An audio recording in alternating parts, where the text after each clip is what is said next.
You might be thinking, oh yeah, that's Oblivion.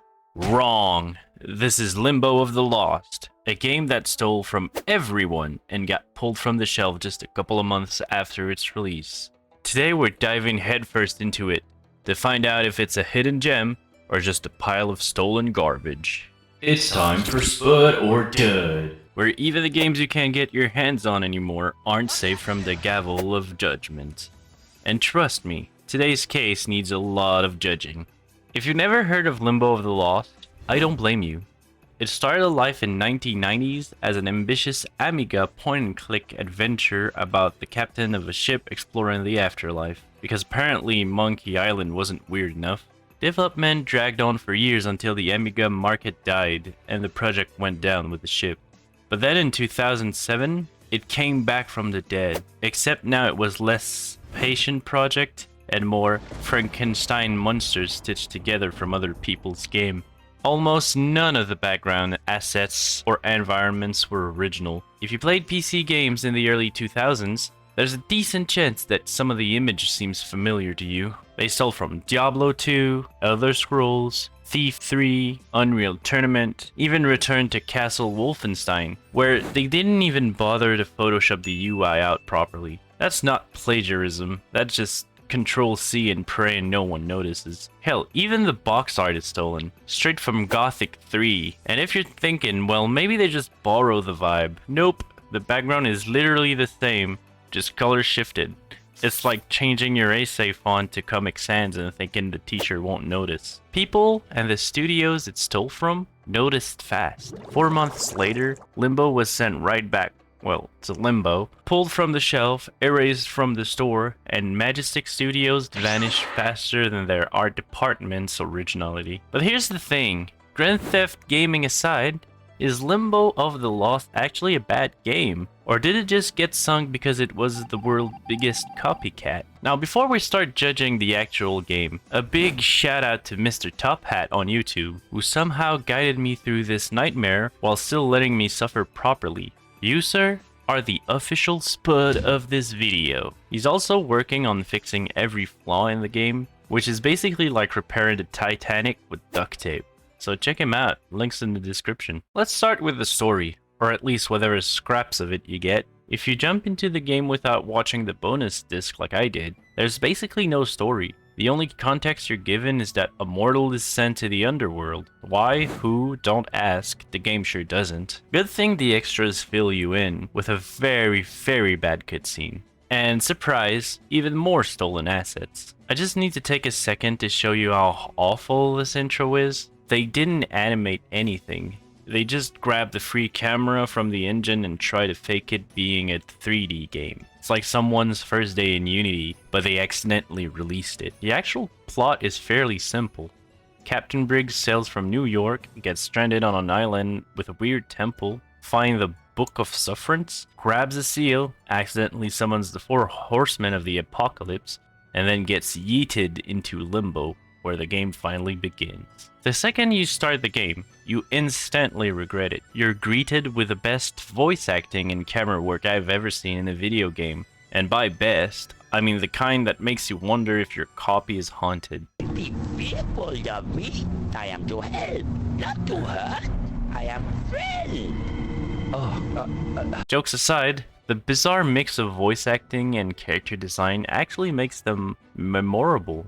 Even, dare I say, strangely likable. There's Arak, your helpful guide with a stupidly charming personality. Cranny, whose name I literally can't say on YouTube. Oh my word. And the Worry Meister, who, well, worries constantly. As well as a lot more characters. They're caricatures, sure, but each one feels distinct and that weirdness works. The strange characters and surreal imagery actually sell the otherworldly vibe. Everything feels just a bit off, and I love that about it. The gameplay itself isn't anything unusual for a point-and-click adventure. You click where you want to go, you click things to interact, and you pray the game registers the click. The interface, though, takes a little getting used to. Oh right, what the fuck is this? Right-click on something, and a weird Ouija board pops up with 4 options. Look, take, interact, and sense. That literally does nothing the entire game. I tested it on everything.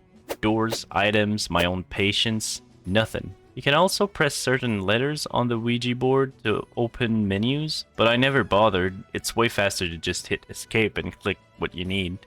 So congratulations, Ouija board, you're useless. And there is a compass at the bottom of the screen. It doesn't guide you anywhere, it just tells you which direction you're going if you hover over an exit, which is great, except half the passages are hidden so well you'd swear they were hidden walls. Finally, you can combine items in your inventory. Not that the game ever tells you this. I guess it's one of those player will figure it out eventually situation. And yeah, fair enough, I'll let that slide. To no one's surprise, this point-and-click game is riddled with puzzles. But here's the twist. I actually don't think the puzzles themselves are bad. If I manage to solve most of them without help, that's basically a gold star for the genre. The real challenge isn't the puzzle, it's finding the stuff you need for them. 9 times out of 10 when I was stuck, it wasn't because I couldn't figure out the solution, it's because I couldn't find the stupid item. Those moments turned the game into a massive pixel hunt. Look at this. This thing's basically 2 pixels. I've seen bigger crumbs on my desk. If every item had the Grunger key treatment, you know, that little twinkle thing, the game would be so much better. But nope, some of the stuff you need is off-screen, hidden in the dark, or outright invisible. Look at this, the thing I need to click is behind the counter. It's like the dev were playing Where's Waldo but forgot to tell the player. Oh, and apparently, you can soft lock too. Thanks to Mr. Top Hat, I dodged that bullet, but if you finish the train puzzle before talking to the janitor, the game just doesn't register it as done.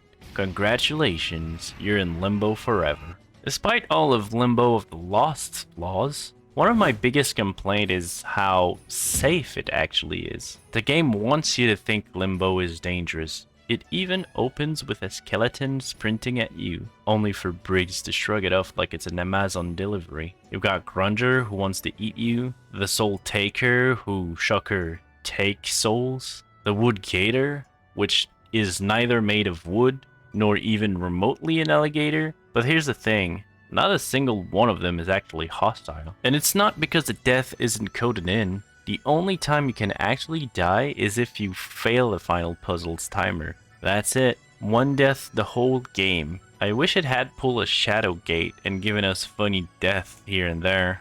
You know, touch the wrong thing, pull the wrong lever, get creatively murdered. Instead, Limbo just pats you on the head and lets you keep going, no matter how dumb your choices are. If you somehow manage to survive this nightmare like I did, you're rewarded with one of the weirdest endings I've ever seen in a game. Captain Briggs makes it back to the land of the living and puts the seal back where he found it. The cutscene is literally the exact same one on the bonus disc, just played backwards, because you know, efforts. Anyway, once he does that, for some reason it ends back in Limbo, where every character you met along the way comes out, sing a song, and crowns him the king of Limbo. Is it just me, or does that make no sense? Anyway, the song is actually kinda groovy. Let's take a listen. Well, it's nice to see Briggs safe and sound. After all he's been around, and in my view he should be crowned the king of Limbo. Well, he's had his ups and he's had his downs. He's had his smiles and he's had his frowns. But I still say he should be crowned the king of Limbo. Oh, what more can a poor boy do? Working for the likes of me and Music, man. Beats, jams. Grammy-winning singing, right? Yeah. So, is Limbo the Lost a bad game? Or a hidden gem buried under a mountain of stolen assets? I really wanted to like this one. I even went back for round 2 and actually beat it, which I don't usually do, just to give it a fair second chance. The puzzle, atmospheres, and character, they're fine. They could use some polish, sure, but they work. The real problem is that the whole thing feels completely unfinished. Pixel hunting across a dozen screens just to move forward isn't fun. And having zero consequences for your dumbest decision makes the experience more dull than dangerous. Maybe Mr. Top Hat will one day turn this into a Spud, but for now, Limbo of the Lost is guilty of being a dud thief. If you found this weird little disaster interesting, hit that subscribe button so you don't miss the next one. Got a cursed game in mind that's perfect for Spud or Dud? Drop it in the comments. I do read them and I do take suggestions seriously, even if I regret it later. I stream every weekend, and on Sundays we dive into some of the worst game ever made. So come hang out and watch me suffer in real time. This was Spud or Dud, and I'll see you in the next one. Holy shit, she's into me. Me and you. Poor boy silly. I could use a helping anyway.